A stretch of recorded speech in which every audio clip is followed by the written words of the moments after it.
All right, I've figured out how to program a Blink Marine keypad. I'm currently in demo mode, so it just flashes when I push buttons. Doesn't really do much. That's the magic right there. So 615 is the CAN ID, and then the hex after the CAN ID is the string in the Blink Marine documentation to turn on demo mode. So now it's flashing.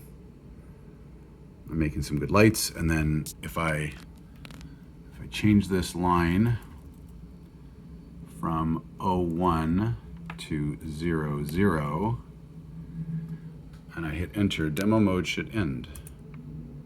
And demo mode ends. How sweet is that? I can now change my CAN ID on my keypad and do whatever else I want.